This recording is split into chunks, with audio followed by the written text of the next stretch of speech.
Ce vendredi 5 octobre est décrété par l'UNESCO Journée mondiale des enseignants.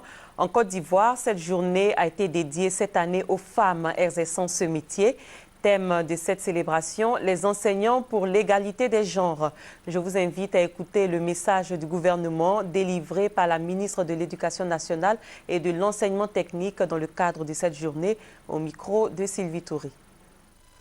Appel à l'apaisement ou confirmation de l'amélioration des conditions de travail des enseignants, le ministre de l'Éducation nationale et de l'enseignement technique s'est voulu plutôt rassurante en ce début d'année scolaire.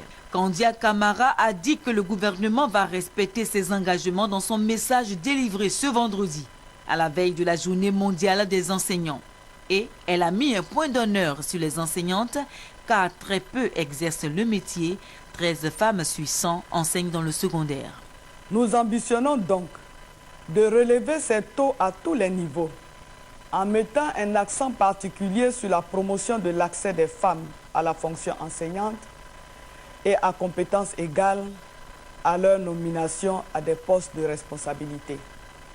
Plus encore, nous comptons dans un proche avenir soumettre au gouvernement un projet portant sur la création d'un comité national de l'éthique et de la morale à l'école visant à améliorer la promotion des valeurs en milieu scolaire. L'égalité des genres dans le corps des enseignants est le grand défi que veut relever cette année le ministère de l'Éducation nationale.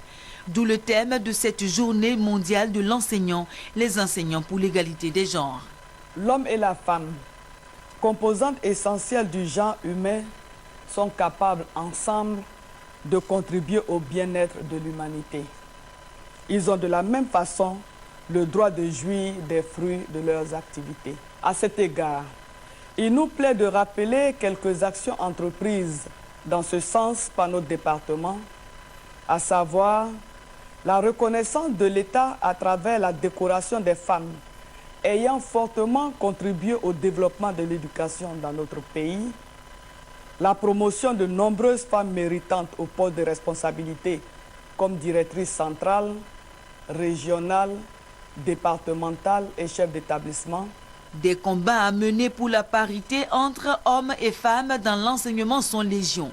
De la lutte contre les violences faites aux femmes en milieu scolaire à l'accès aux postes de décision, le ministre indique que le président de la République en fait une priorité majeure de sa politique de développement. Sur près de 140 000 enseignants, 31 000 sont des femmes, soit 23%.